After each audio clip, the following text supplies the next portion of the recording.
Ahoj lidi, dostával jsem hned několik dotazů. Kolik stojí zhruba 2 dny v Bratislavě, ve městě, o kterém se říká, že tam vůbec nic není. Tak se schválně na to pojďte podívat. Chtěl bych hlavně povědět, že máme velký štěstí, že nám to s Martinem vyšlo, protože snad 2 dny před příjezdem na Slovensko bylo už daný dopředu, že Slováci zavírají s Českou republikou hranice, takže jsme měli štěstí, že jsme to stihli, protože jsme měli dopředu, asi měsíc dopředu zaplacený hotel, takže jsem to úplně jako kdyby nechtěl řešit. 2 dny v Bratislavě jsem udělal na 2 díly. Pokud jste neviděli ani jeden díl, nevadí, tady vpravo nahoře vám vyskočí taková karta, stačí normálně kliknout na tu kartu a tím se i proklídnete na další díl. Tak začneme z ostra. Začneme hotelem. V prvním díle můžete hned vidět začátku, jak vylezáme z auta, kde parkujeme před hotelem. Hotel jsme si vybrali přes Booking, který jsme si rezervovali měsíc dopředu. Hotel se jmenoval Apollo a zaplatili jsme za 1 dvoulůžkový pokoj na 1 noc 1933 korun, což dělá nějakých 69 euro. Vycházíme pěšky hned do centra, kde jsem zmiňoval, že si nebudeme kupovat žádnou 48hodinovou jízdenku, že si to pěkně projdeme pěšky. Byly hlavně 2 důvody. Ten první důvod byl takovej, že to centrum je docela malý a všechno je u sebe, takže nebyla potřeba.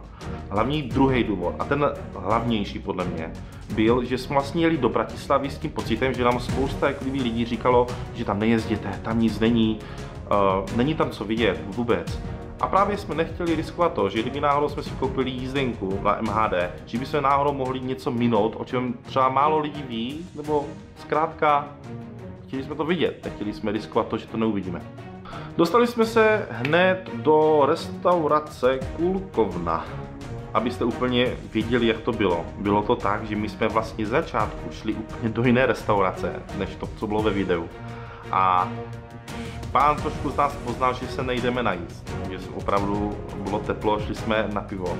A pán trošku se nás zeptal, jestli budeme jíst nebo pít. Když jsme řekli, že jdeme jenom na pivo, nás okamžitě odeslal na super místo a řekl nám, běžte dál, tady zhruba 100 metrů, je tam Kulkovna a je speciální v tom, že tam točí nějakých 15 až 17 značek piv. Hádejte, co jsme si dali, Martina. Plzeň. To jedno pivo vás vyjde na 2,30 euro, což je nějakých 62 korun. My jsme si dali každý 2, takže máme to nějakých 9,60, což vychází na nějakých 248 korun. Když jsme se blížili do centra, tak na nás padl pocit hladu a naštěstí jsme potkali restauraci, která se jmenuje Pláž Staré město. Šli jsme tam s pocitem, že já mám chuť na těstoviny a Martin na pizzu. Sice u jídelníčku měli, ale řekli nám, že ju nám zkrátka nedají, že nemají suroviny. Což nás trošku zaskočilo, jestli jsme úplně jako kdyby na dobrém místě. Proto jsme zvolili plán B, že jsem si dal aglio olio za nějakých 6,50 euro, Martin si dal tortillu za necelých 5 euro. Suma sumárum 20,50 euro i s nějakým pitím, což dělá 554 korun. Jdeme dále. Už před příjezdem jsem narazil na internetu na stránce refresher.sk. Hodnocení z roku 2016, kdy hodnotili pouze čtenáři o nejlepší zmrzlině v Bratislavě. Vyhrála to tehdy, vyhrála zmrzlina Koun. Díval jsem se na aktuální výsledky a pořád se drží v top 3. Začali jsme na 2 kopečky.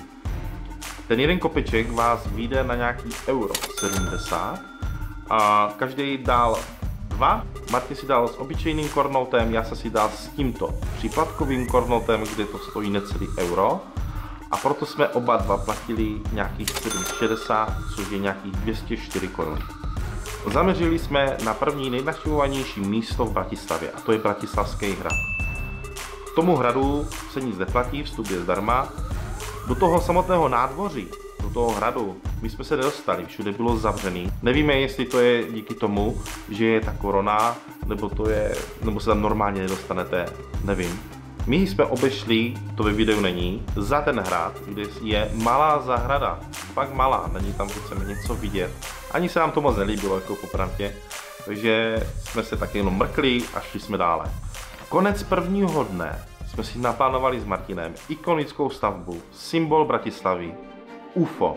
Na tuhle vyhlídkovou věž, která měří nějakých 95 metrů a dohledem prej až 100 kilometrů, vás vyveze výtah, takový šikmej výtah, který trvá zhruba nahoru nějakých 45 sekund a vyveze vás přímo do toho samotného talíře, kde se nachází restaurace.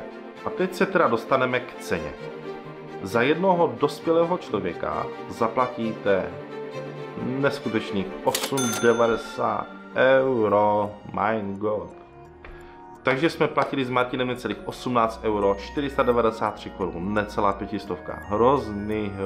Na konci prvního díle jsem říkal, že jsme ještě byli na skok na pivo v Dunajském pivovaru. Což je vlastně taková loď, která je přímo na řece Dunaj a tady to obzvlášť doporučuju, protože se tady dělají super fotky. Vzadu máte hrad, díváte se proti na nábřeží, do toho ta tekoucí voda, jako super pocit, tam jako si zajděte. My jsme si dali každý s Martinem 2 piva, což vás vyjde na nějakých 6 euro, což vychází ještě na koruny 163.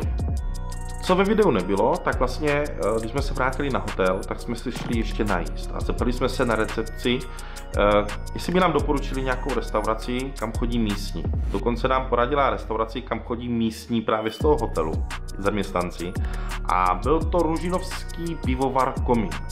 Tam jsme si dali s Martinem halušky s brinzou a burgera, platili jsme nějakých necelých 30 euro i s pitím. Druhý den jsme se vydali z hotelu Apollo na Slavín.